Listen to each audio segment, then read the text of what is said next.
O tema hoje é a formação reticular e os sistemas modulatórios de projeção difusa cerebral. A formação reticular é uma agregação difusa de neurônios que são separados por uma rede de fibras nervosas que ocupa a parte central do tronco encefálico. Ele tem uma estrutura que não corresponde nem exatamente à substância branca e nem à substância cinzenta, sendo intermediária entre essas duas, não sendo assim uma estrutura homogênea, tanto do ponto de vista anatômico, cito arquitetural, quanto do ponto de vista bioquímico. Possui diferentes neurotransmissores, destacando principalmente as monoaminas, como a noradrenalina, a dopamina e a serotonina.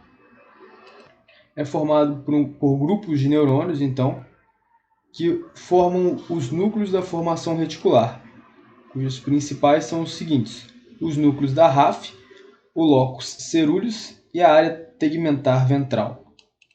Os núcleos da RAF são um total de 9 núcleos, sendo o mais importante deles o núcleo magno da RAF, que se dispõe na linha média, na RAF mediana, e ele é rico em neurônios cheios de serotonina. O locus ceruleus está no assoalho do quarto ventrículo e ele é rico em neurônios com noradrenalina. E a área tegmentar ventral está situada na parte ventral do tegmento do mesencéfalo, medial substância negra, e contém neurônios ricos em dopamina. A formação reticular ela vai fazer conexões com todo o córtex cerebral através de vias talâmicas e extratalâmicas e está passando também pelo diencéfalo. Faz também conexões com o cerebelo, conexões com a medula e conexão também com o núcleo de nervos cranianos. As principais funções da formação reticular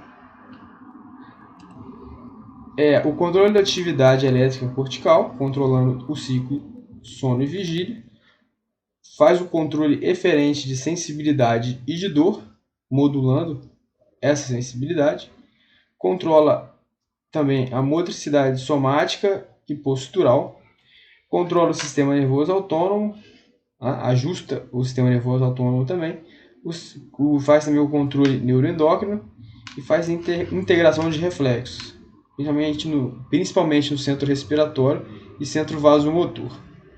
A formação reticular, então, ela influencia quase todos os setores do sistema nervoso central. Ela não é o único agente a interferir em todas essas funções, mas ela modula todas elas. Em relação ao controle do ciclo vigília e sono, a formação reticular ela tem um sistema ativador reticular ascendente. Existe, então, na formação reticular um sistema de fibras ascendentes que tem uma ação ativadora sobre o córtex cerebral. Criou-se, por isso, esse conceito de sistema ativador reticular ascendente, resumido na palavra SARA, que é constituído de fibras noradrenérgicas do locus ceruleus, serotoninérgicas dos núcleos da RAF e colinérgicas da formação reticular da ponte, no núcleo pedúnculo pontino. Na transição da região do mesencéfalo e do diencéfalo, o SARA ele se divide no ramo dorsal e no ramo ventral. O ramo dorsal vai terminar no tálamo, nos núcleos interlaminares, que depois vai projetar os seus impulsos ativadores para o córtex. Já o ramo ventral ele se dirige ao hipotálamo lateral e recebe fibras estaminérgicas do núcleo túbero-mamilar do hipotálamo posterior.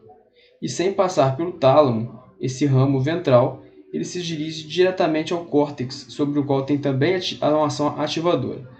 Uma lesão de cada um desses, qualquer um dessas duas vias vai causar inconsciência e coma. Aqui uma tabelinha que resume mais ou menos isso: sistema de ativador ascendente, tem a formação reticular, com o locus ceruleus, núcleos da RAF e o núcleo pedúnculo pontino, rico com acetilcolina, serotonina e noradrenalina, respectivamente, cada um desses núcleos. No hipotálamo, a gente tem o núcleo tuberomamilar, que é rico em histamina, e no prosencéfalo basal, o núcleo basal de Meynert, que a gente vai falar dele lá na frente, que também é rico em acetilcolina.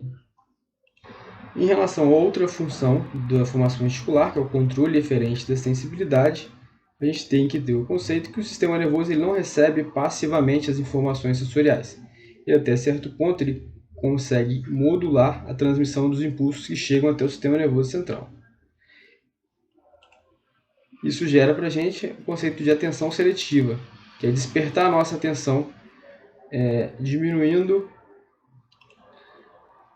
o nosso foco de sensibilidade em outros estímulos, diminuindo a nossa atenção em alguns estímulos e concentrando em outros, que configura esse fenômeno de atenção seletiva. Em relação à função de controle de motricidade somática, é importante principalmente para a manutenção postural e da motricidade voluntária da musculatura axial e apendicular proximal. Então, principalmente o tronco, né, que ela ajuda a formação reticular. Está relacionado também com padrões complexos estereotipados de movimento, como, por exemplo, o tipo de marcha do indivíduo, como é que ele se locomove. Também tem ação sobre o sistema nervoso autônomo, como a gente já falou. Também tem certo grau de influência no controle neuroendócrino e na integração de reflexos, principalmente no centro respiratório e vasomotor. Esses centros da formação reticular eles vão conter alguns neurônios geradores de padrões de atividade motor estereotipada. São os neurônios geradores de padrão. Um exemplo desses neurônios padronizados é o centro do vômito, que está localizado na formação reticular do bulbo, próximo ao núcleo do trato solitário. Outro que a gente tem também é o núcleo paraabducente, está na formação reticular da ponte, próximo ao núcleo do nervo abducente, que controla os movimentos conjugados dos olhos no sentido horizontal. Na formação reticular do mesencéfalo, a gente tem o centro locomotor. E os mais importantes, que merecem um destaque, são o centro respiratório e o centro vasomotor, que controlam o ritmo respiratório, frequência cardíaca e pressão arterial. Funções indispensáveis para a vida. Sendo então centros vitais, cuja presença no bulbo torna qualquer lesão desse local extremamente grave e perigosa. E uma característica que esses dois centros têm, o respiratório e o vasomotor, que diferem dos outros, é um funcionamento oscilatório.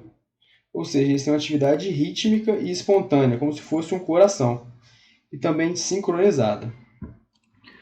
No centro respiratório, as informações sobre o grau de distensão alveolar vão ser levadas até o trato solitário pelas fibras aferentes viscerais através do nervo vago. Desse núcleo, os impulsos passam para o centro respiratório. O centro respiratório tem uma parte dorsal que vai controlar a inspiração e outra ventral que vai regular a expiração.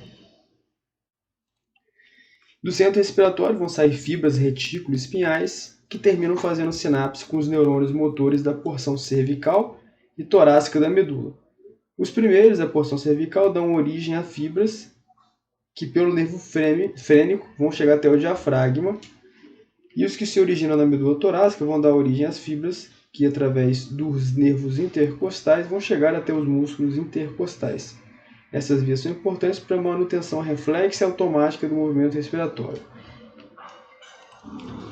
Os neurônios motores do nervo frênico intercostais também vão receber fibras do trato córtico-espinhal, que também permite o controle voluntário da respiração.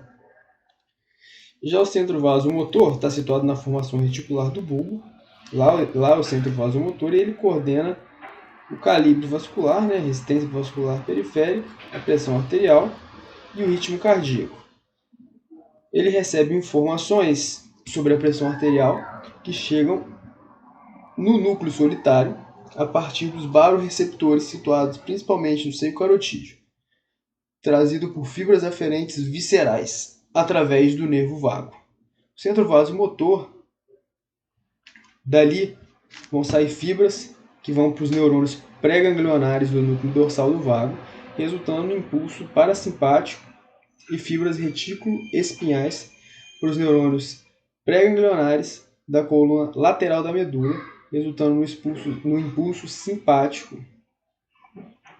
Então vai ter o sistema simpático que segue pela coluna lateral da medula e vai ter o parasimpático que chega que o neurônio pré-ganglionar vai até o núcleo dorsal do vago,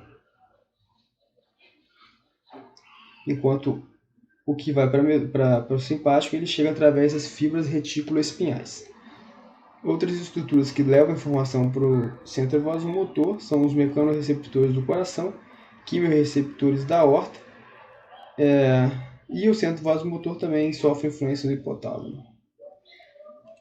Bom, nessa figura a gente tem os neurônios e as vias serotoninérgicas, aqui representando os núcleos da RAF, na linha média, que ficam na linha média, do bulbo até o mesencéfalo. Seus axônios vão projetar para quase todas as estruturas prosencefálicas, incluindo o córtex cerebral, hipotálamo e sistema límbico. Participam do ciclo sono-vigília, de comportamentos motivacionais e emocionais. Também ajuda na digestão, na termorregulação, no comportamento sexual. Promove também a ativação cortical, aumento de tônus motor. E o mais importante desses núcleos aqui são as fibras RAF espinhais, que do núcleo magro da RAF ganham substância gelatinosa da medula, onde elas inibem a entrada de estímulos dolorosos, fazendo aquela regulação eferente de estímulos de sensibilidade, fazendo parte aí, nesse caso, principalmente da via da analgesia. A gente tem também os neurônios noradrenérgicos. O núcleo mais importante vai ser o locus cerúleus, do assoalho do quarto ventrículo. Suas projeções noradrenérgicas vão atingir todo o sistema nervoso central, difusamente, por isso que não tem uma figura representada, porque ele leva fibras para todo o córtex. Está envolvido na regulação de alerta, de atenção seletiva, de vigília, assim como aprendizado e memória. Também regula o humor e a ansiedade. Pode influenciar literalmente todo o encéfalo. E a gente tem também os neurônios dopaminérgicos. Esses neurônios estão localizados no mesencéfalo, em duas regiões muito próximas, a área tegmentar ventral, pertencente à formação reticular, e a substância negra. Nessa última, na substância negra, origina-se a via nigrostriatal, que tem como função o controle da atividade motora. Na área tegmentar ventral, origina-se a via dopaminérgica mesolímbica, que vai se projetar por o núcleo accumbens, por o núcleo do septo e o córtex pré-frontal, integrante do sistema de recompensa. As vias dopaminérgicas têm distribuição bem mais restrita e localizada. Além das regiões descritas, existem neurônios dopaminérgicos também de distribuição mais restrita em várias partes do encéfalo, em especial no hipotálamo, onde eles são envolvidos na regulação endócrina e autonômica, geralmente com efeito inibitório. A gente também vai ter neurônios estaminérgicos, que ficam no núcleo tuberomamilar do hipotálamo, e neurônios das vias colinérgicas, que a gente tem dois componentes: a formação reticular da junção ponte-mesencéfalo, que é o núcleo pedúnculo contínuo, e outro que está situado no prosencéfalo basal, que é o núcleo basal de Meynert. O núcleo pedúnculo contínuo ele vai ser responsável pelo sono REM, pela atonia muscular durante essa etapa do sono, e o núcleo basal de Meynert, lesões dele nesse local, podem ter um papel importante na doença de Alzheimer. Entretanto, não é totalmente confirmado.